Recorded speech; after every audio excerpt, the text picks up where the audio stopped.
Salam, xoş gördük hər birinizi. Bu günlərimə çox gözəl ağızda ovulan yumuşaq kətə hazırlayacağım. Hazırlamaya keçmədən öncə kanalıma dəstək üçün abunə olub bəyənməyi və videolarımı sonacan izləyib yaxınlarınızla paylaşmağı unutmayın. İndi isə keçək hazırlanmasına.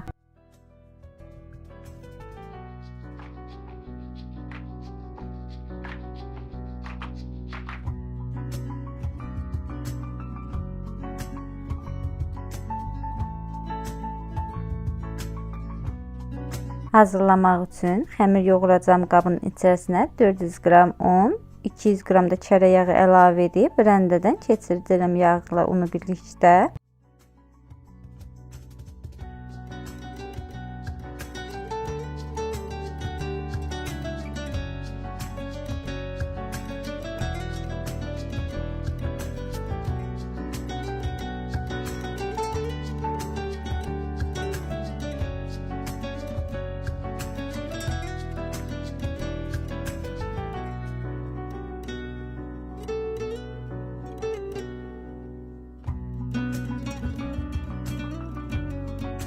Yağla unu umaçalına gətirdikdən sonra üzərinə bir bağlama şəkərli vanil, bir bağlama kabartma tozu, 1 yemək qaşığı şəkər tozu, 1 ədəd yumurta əlavə edirəm və 250 qram da xamanı əlavə etdikdən sonra xəmiri yoğurmaya başlayıram.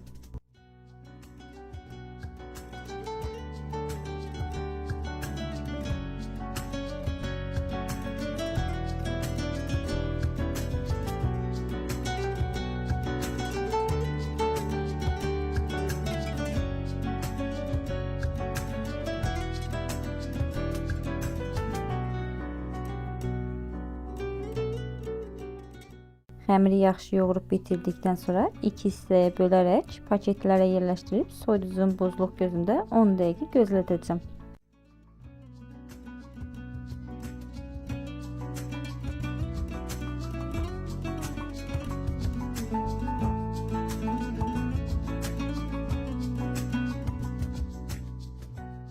İndi isə içlik hazırlayıram. İçlik hazırlayacağım qabın içərisinə 250 qram qovrulmuş unu ələyərək əlavə edirəm.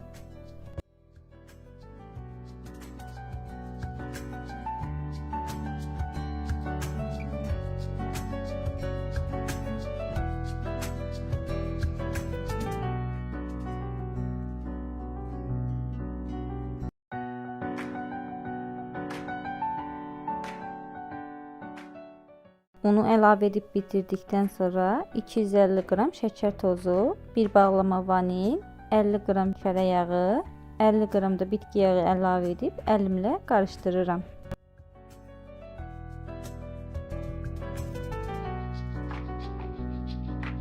Yağla un bir-birinə yaxşı qarışdıqdan sonra 200 qram üyüdülmüş fındığı əlavə edərək təkrar qarışdırıram.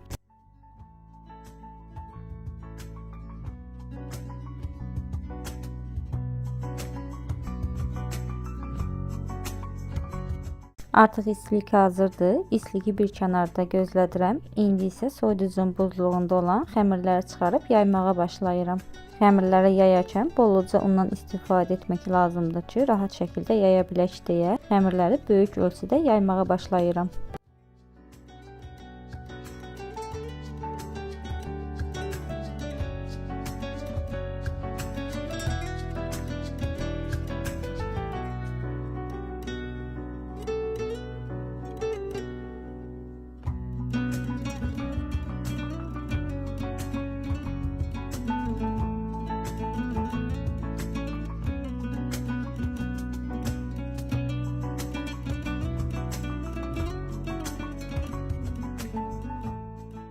Xəmiri böyük ölçüdə yayıb bitirdim. İndi isə hazırladığım içlikdən hər tərəfinə əlavə edərək xəmirin hər tərəfini bağlayıram içliklə. Daha sonra isə əlimlə basıram ki, içlik xəmirin üzərinə yapışsın. Bükərkən rahat şəkildə bükək deyə.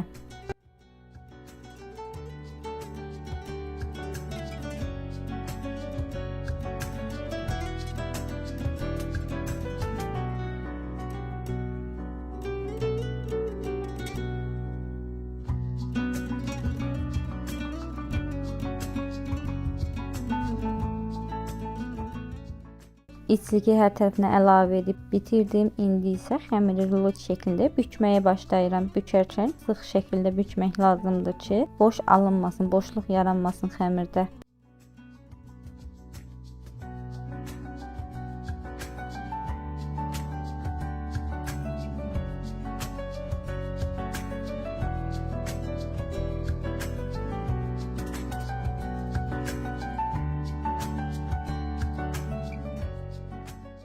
Xəmirimi büküb bitirdim. İndi isə xəmiri biraz yastılandırıram. Xəmir çox qalın olduğu üçün biraz naziltmək lazımdır. Bu qaydada gördüyünüz kimi nazildirəm xəmirimi.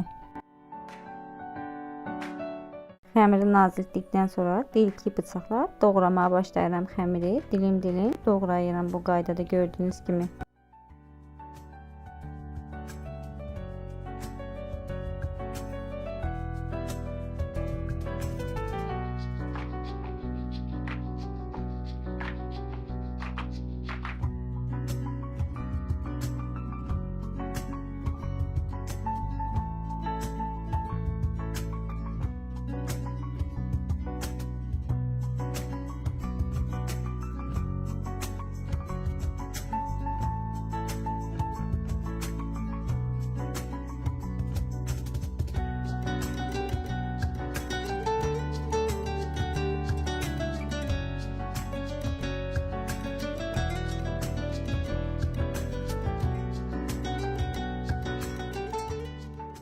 Xəmirləri doğrayıb bitirdikdən sonra soba listinin içərisinə yağlı kağız yerləşdirib içərisinə yığmaya başlayıram xəmirlərimi və üzərinə bir ədəd yumurtanın sarısının üzərinə bir yemək qaşığı süd əlavə edərək yumurta sarısı çəkirəm.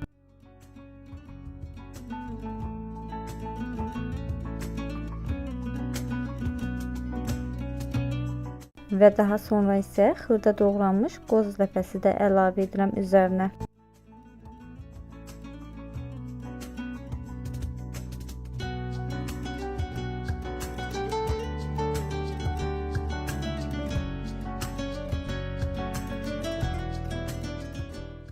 Qoz ləpəsini də əlavə etdikdən sonra öncədən isitdiyim 200 dərəcəli sobada 20 dəqiqəyə bişirəcəm. Və digər xəmiri yaymaya başlayıram. Eyni ilə digər xəmirdə böyük ölçüdə yaydıqdan sonra üzərinə hazırladığım içlikdən əlavə edərək burmaya başlayacağım rulet şəklində.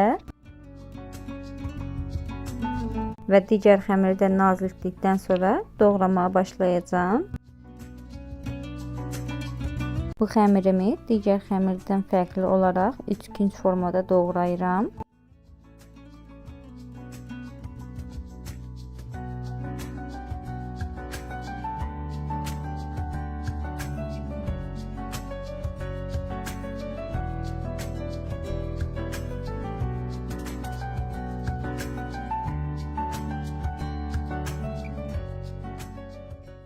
Xəmirimi doğrayıb soba listinə yerləşdirdikdən sonra üzərinə yumurta sarısı çəkib öncədən isitdiyim 200 dərəcəli sobada 20 dəqiqəyə bişirirəm eyni qaydada.